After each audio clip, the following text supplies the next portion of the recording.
This week's edition of NJBIA's Minding Your Business is brought to you in part by AT&T, helping family, friends, and neighbors connect in meaningful ways every day. PPAC Gladstone Bank, known nationally and in New Jersey for providing unparalleled client service, integrity, and trust for over 100 years. New Jersey's community colleges, aligning education to build an innovative workforce. Find out how your business can benefit at njpathways.org. And by New Jersey Business Magazine, providing critical information needs for New Jersey's business community for more than 66 years.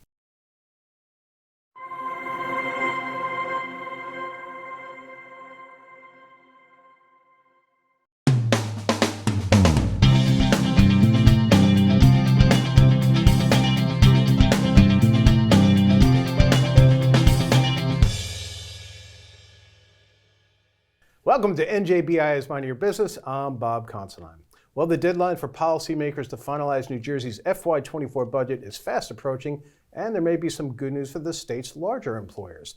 Here to talk about all the latest in Trenton is NJBIA Chief Government Affairs Officer, Christopher Emigholz. Chris, thank you so much for being back on the show. Thank you, Bob. Always happy to be here. Great. So the big priority this year was the sunset of the CBT surtax, corporate business tax surtax. It's supposed to go down 2.5%, correct? Yeah, 2.5 percentage points. Okay. Right now, we are currently at 11.5 percentage points, the highest in the nation. Mm-hmm. And to put that in context, not even just the highest in the nation by a little bit, no other state in the nation is double digits. Right. No other state's above 10. Yes. And number two had been our neighbor Pennsylvania at 9.99, Mm-hmm. but they just embarked on a multi-year bipartisan deal to bring their corporate taxes down from 9.99 that it was to 4.99 in a couple years. This first year they went down to 8.99, so they're now right at 9, which we hope to get to. We're supposed to go from 11.5 to 9. It's in statute that our corporate business tax surtax is supposed to sunset at the end of this year, 11.5 to 9, but you never want to assume anything. Yeah. I've had some national tax experts kind of joke with me, like, Chris, let me get this right. New Jersey actually is proposing to let a tax go down. And it's very good news, right. but the governor is doing the right thing. Yeah. Governor Murphy deserves credit here because it wasn't assumed that we do the right thing on taxes, because God knows we've done sometimes the wrong thing. Absolutely. Governor Murphy's doing the right thing. We thank him. We appreciate that. 11.5 to 9 is a fantastic first step to make New Jersey more competitive. Right. So we know, as you mentioned, the governor did propose this as part of his FY24 budget proposal. How is the legislature feeling about this? What sense do you get? You deal with them every day. BIA is in the middle, starting to wrap up a series of meetings with every single member of the budget committee, legislative leadership, and so far it's been remarkably positive. Okay. There have been some questions about it, and once the questions are easily answered, legislators are kind of put at ease, but most of them are saying similar rhetoric to what the governor said. Right. A deal's a deal, this will make us more competitive. They bring up Pennsylvania. Right. We've had a lot of meetings with South Jersey legislators, I think a little more sensitive to what's going on in Pennsylvania, Sure. given South Jersey just across Absolutely. Delaware from Pennsylvania. They think it's important to make sure that we have a competitive, at least not a disadvantage with their neighbor just across the river. But everyone kind of sees it as the right thing to do. In the legislature, that is, we do hear some pushback from some of the more progressive organizations out there. I think it's very misinformed. I think there's a lot of misleading information out there. But so far it seems that the legislature has not picked up on that. Right. You know, I know NJBIA and Garden State Initiative put out a one-pager kind of doing myths versus facts on the CBT surtax, sunset of the surtax, excuse me. And one of them I did want to ask of is the sunset of the surtax will blow a hole in the budget. What do you say to that? How do you respond to that? So multiple things. I think Governor Murphy's FY24 budget proposal has shown that you could invest in the spending that we think is necessary to protect the vulnerable, invest in pro-growth areas like workforce development, innovation, infrastructure, give more money to our schools, give 100% pension funding, and cut this, and it's not a cut because it's supposed to happen, but allow this CBT surtax to expire, to sunset. Right. So you can do both. You can be pro-investment and pro-tax relief. I think that's what's missed on a lot of these critics here. What I also find frustrating is it's hard to say it's going to blow a hole in our budget when the governor has proposed a budget that does both and put aside $10 billion to make sure that we are safeguarding and providing a cushion for that uncertainty that could come in the economy the next couple of years, because there's reason for uncertainty. We're coming out of the pandemic. We don't know what that's going to be like. Obviously, we've seen some issues with our banking system. We don't know what that's going to happen. We know there's some federal funds that have helped prop up our budget that could go away in the next few years, and that cliff could hurt our budget down the road. So all of that together is reason to have this surplus to cushion us for the what if, but we have that surplus. And if 10 billion happens to become 9 or 8 billion because that what if happens, well, we can deal with that. And we shouldn't have to go back to increasing taxes, go back to cutting any spending on important programs. So you can do both. Governor Murphy's shown us we can do both. And to say it's going to create a hole in the budget is kind of silly in my opinion. And then there's BIA believes you're going to actually stimulate our economy by doing this. I was just going to bring up, there's another side of this.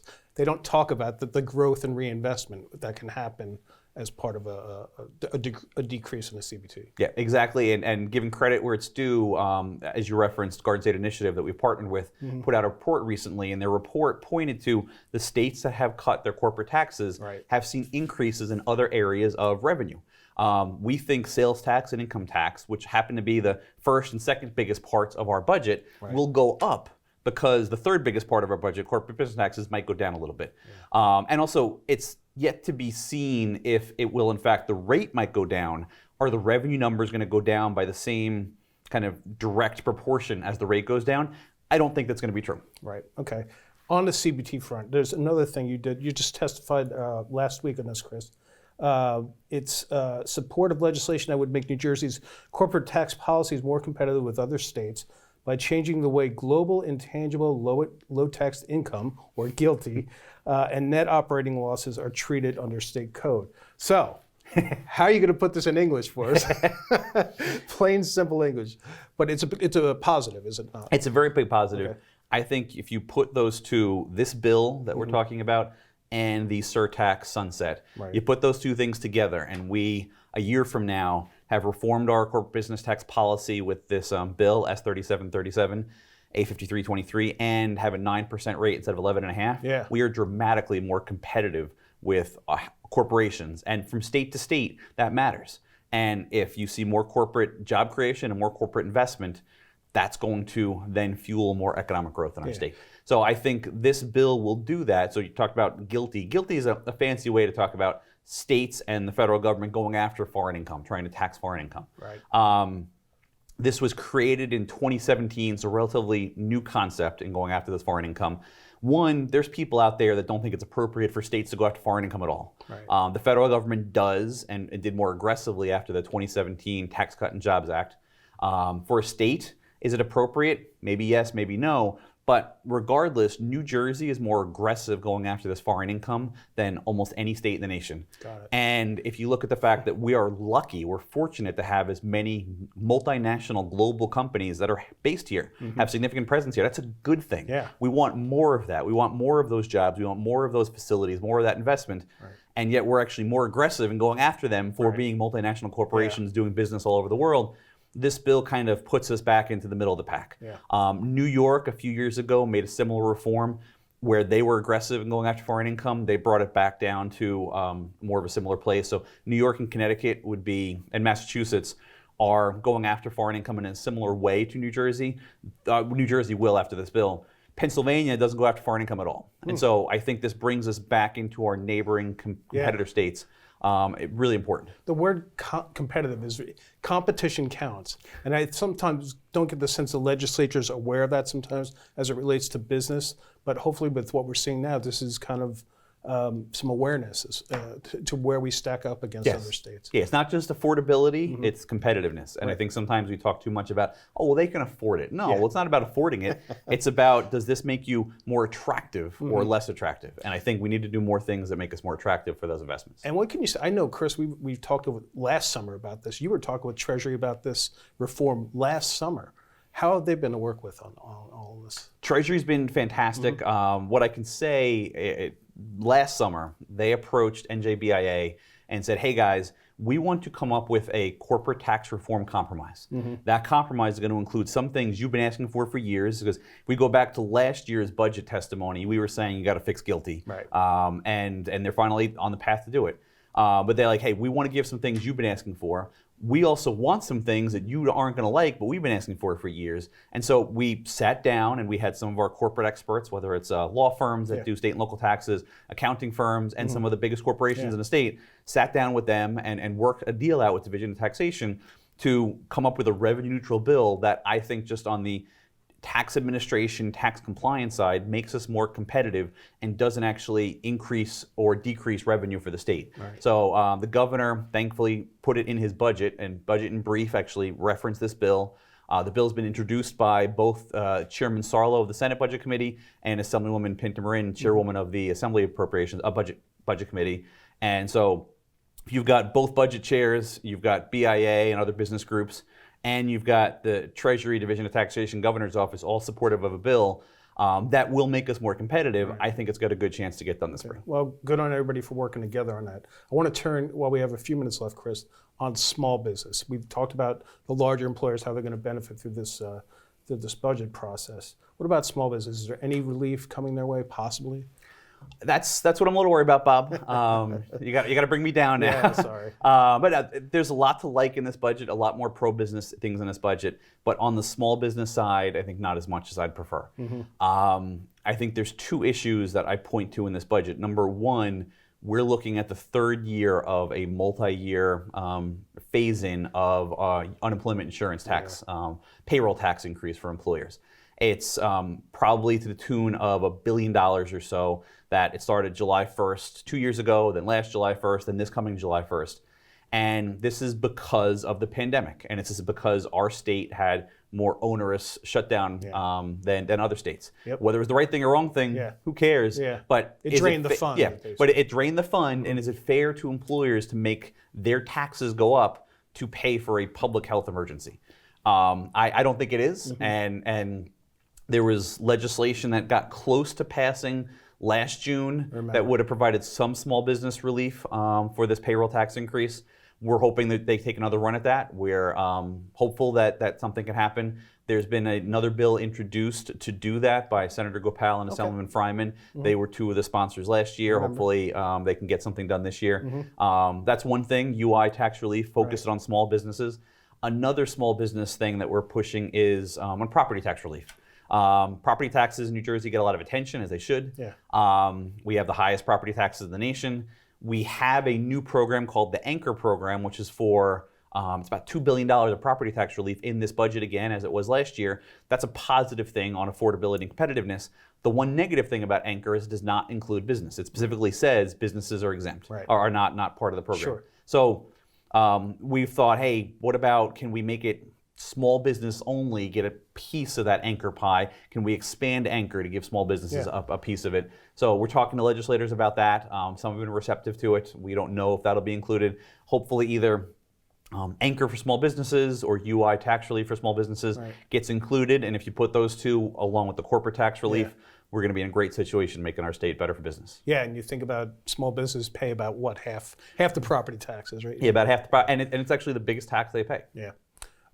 We got about 30 seconds, Chris. I'm going to ask you, put you on the spot. I did the same thing to you last year. June 30th, that's when the budget deadline is.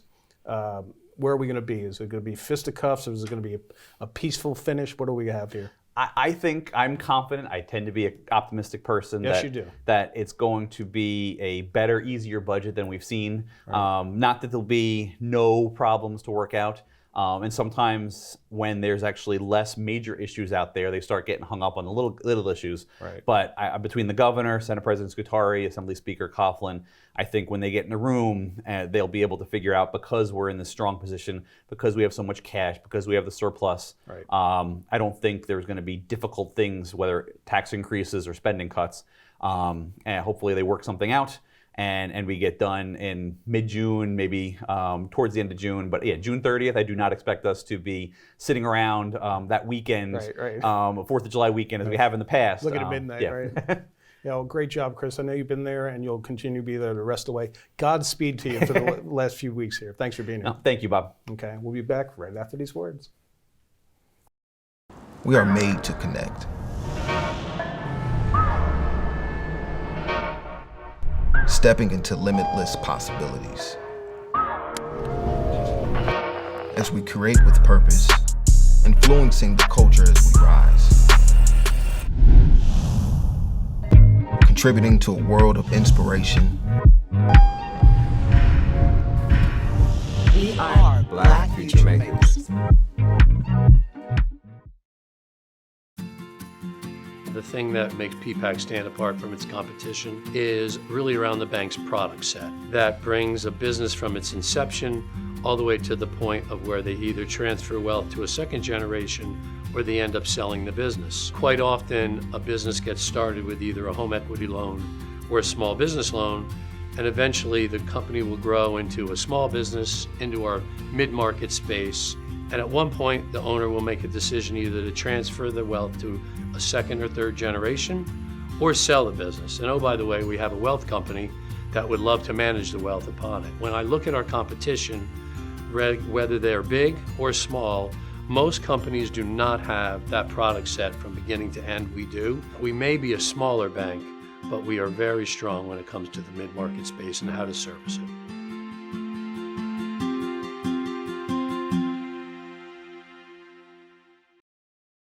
Attention HR professionals. The School of Management and Labor Relations at Rutgers University is inviting businesses to participate in a brief online survey on the use of technology-driven hiring tools in New Jersey. Participants will receive a free electronic report summarizing the survey findings, as well as an invitation to attend a future event organized by Rutgers University. To participate, hover your camera's phone over the QR code on your screen and click the link. And thank you for your feedback. Welcome back to NJBIA's Minding Your Business. I'm Bob Considine.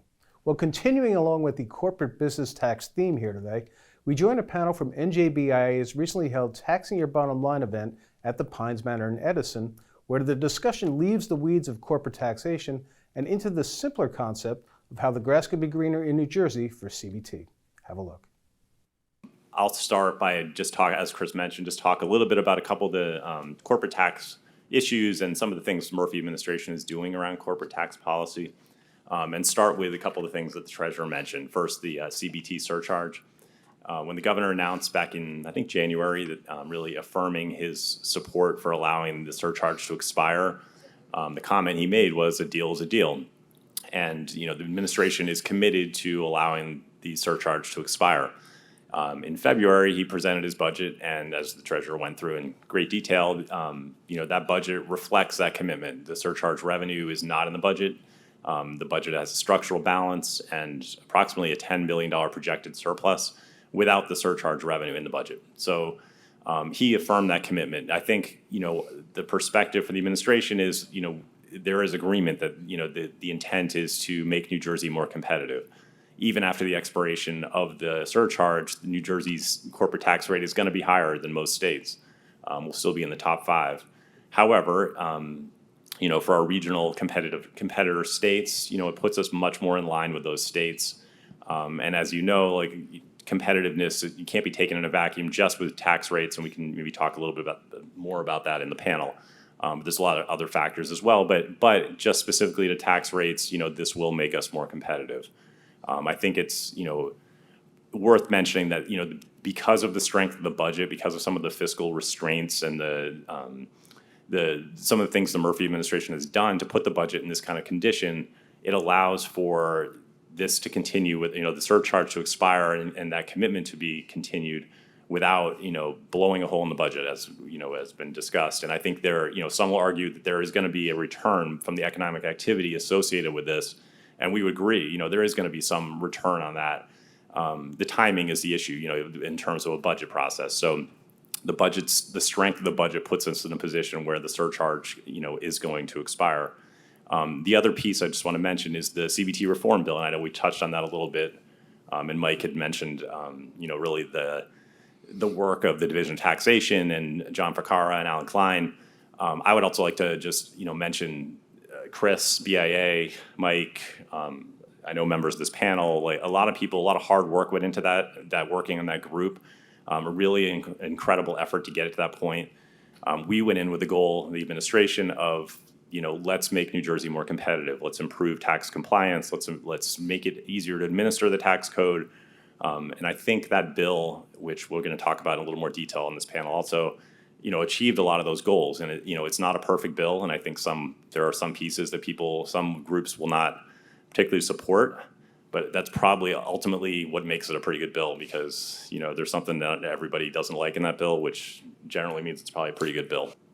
A lot of states have taken steps over the past 10 years to make some changes. 4 that we highlighted in particular in our report are Iowa, Indiana, North Carolina, and we're certainly keeping an eye on Pennsylvania. Iowa in 2022 passed corporate tax reform. They were actually one of the offenders, much like New Jersey, in the bottom 5. They had a high 9% corporate tax rate, and just to put this all in perspective, they were at 9%. New Jersey is the highest corporate tax rate in the country at 11.5% right now. I'm going to say that again. We are the highest corporate tax rate at 11.5%. Even if this surcharge sunsets, we will be the 4th highest. So we're talking about baby steps here. So Iowa in 2022 had a 9% rate, and they're moving toward a single rate of 5.5%. Over time. And I want to say that all of the states I'm going to mention put up guardrails. And what I mean by that, if their revenue wasn't hitting certain marks, the reduction in the rate was not enacted. So it was a really smart policy move, and our research shows that it was effective. Indiana in 2014 had an 8.5% rate. In 2016, they moved down to 6.25%. And in 2022, down to 4.9%. So you'll see this stair step is a common method that other states have used effectively. North Carolina in 2013, and we love North Carolina. In 2013, they had a 6.99% corporate tax rate, which it doesn't sound too bad, but they really made a multifaceted effort to revamp their whole tax structure. And it didn't occur in a vacuum, but they went down to 5% in 2015. And then in 2017, it was 3%. And by 2030, they're working toward a 0% corporate tax rate. And I will talk a little bit more about that later, about that concept of a 0% corporate tax rate. In Pennsylvania took the opportunity with a surplus in their state coffers, which might sound familiar to those who are listening. They have a surplus, and what they did was they enacted corporate tax rate. That's what they felt was a priority. And they did that in a bipartisan manner. And in 2023, they have made steps to go from 8.99% corporate tax rate down to 4.99. So a lot of work being done. I'm also going to say that this year in 2023, 38 states in the union enacted corporate tax changes of significance. New Jersey was not one of them. All right, and finally from NJBIA's Taxing Your Bottom Line event, we go to another panel discussion on how small businesses can avoid mistakes leading to tax headaches. Have a look. What do small businesses have to worry about that sometimes they miss, and are there things that we can do to help them? Start out. Well, what you said, not on the radar, that is the most glaring problem I see with small businesses, and it's really not the business owner's problems. It's a problem with our administration of certain taxes and getting the information out. Is we find most, and most by most, I mean nearly all, non-compliance comes not from willful non-compliance, but just from not knowing what their responsibilities are. So there's not one specific tax issue that I see from small business owners regarding one specific tax, but what I do see is just a lack of, the question I always get is not, well, I didn't want to do that. It's, I didn't know I had to do that. It's not knowing what their responsibilities are. They file a piece of paperwork, or they go to somebody, maybe an accountant, an attorney, they file some registration, they may even register as an entity, and they're not even informed of this. They're not informed they have to file annual reports. They're not informed they now have a sales tax eligibility. They're not informed that that now has to be filed quarterly every year. So it's just a lack of, I think, communication and getting the word out on what the actual responsibilities for a small business are. And of course, they vary depending on the type of entity. Most of them don't realize that unless they're a C corporation, they're going to be reporting their income basically on their personal tax return. There may be other requirements, such as a partnership may have to submit filing fees with the NJ 1065, but they're still going to be reporting and taxed on their income on their personal tax return. So there isn't, again, one issue. It's just, I think, a lack of clarity and coordination and communication. We offer programs, which I'm going to talk about later, to help educate the taxpayers. I've brought with me, I didn't think I would have enough, now I believe I obviously do, a great handout that we give out on our SBWs, our small business workshops, that goes through everything from registration, the pros and cons of each entity type, what they're required to file, when they're required to file it, how to end a business, how to dissolve a business, how to reinstate a business. It goes into some common sales tax scenarios, things like that. So I will make these available to you obviously after. I will leave them up here or I'll bring them to you, but definitely take one of these packets and my contact information. And again, I'll talk about that later when I get into what we do with the small business workshops, but I think it's just, a lot of people are afraid to reach out to the division and say, look, I registered a business, I don't know what to do, because they think it's going to get us on our radar or something like that. We are trying to be the small business owner's best friend. I know how that sounds with state government, but everybody in that building is on the side of the taxpayers. Believe me, from the management down, we want to help you. So please reach out to us. If you have clients that need help, have them reach out to us. It's just communication, I think, is the biggest issue. Thank you very much, Mike. Thank you. One of the taxes that I think hasn't come up yet today and is the second largest tax our state collects is the sales tax. And I know talking to BIA members, talking to Mary before, it's something that she's often encountered clients that aren't too sure about. It's one of those taxes that might slip under the radar and have lots of questions about and do something unintentional that could get them in trouble. So wanted to turn it to Mary to talk a little bit about small business obligations with sales taxes and what they have to worry about. Okay. Good afternoon, everyone. So let's talk about sales tax and what is the obligation for small business owners. Number one thing, sales taxes is not your money. It belongs to the state. I encounter a lot of small business owners, and one of their issues is that they will collect sales tax, right? And use that money for expenses for their business. Sales tax belong to the state. When you collect sales tax, you should be depositing that money into a separate account and pay it on a monthly or quarterly basis, depending on your business income. I cannot stress how important that is. The state, I love the state of New Jersey, is a stickler on that, but they will enforce sales tax. We need sales tax, right, just to keep our state going and for our state to run. If you ever have a problem paying your sales taxes or cannot pay your sales tax, please reach out to the state. The state will assist you. They do have agents that work with you, but if you ignore them, that's when the problem starts, right?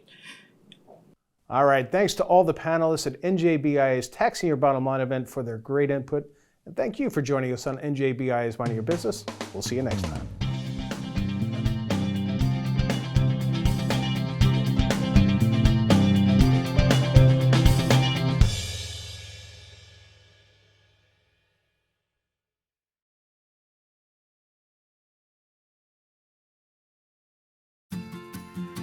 Treasury management is very unique at PPAC Gladstone Bank because we are empowered to do the right thing for our clients every day.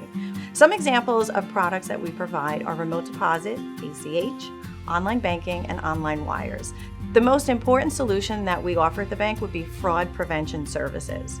This service allows clients to detect fraud before the transaction even hits their account, which ultimately results in saving clients a lot of time and money. Our service is designed and customized by each client, and what comes along with that is 24-hour client service. You won't find that at much larger institutions, the attention that we can give to our clients. Not only are these products state-of-the-art, but they're also at the client's fingertips and can compete with any of the large institutions.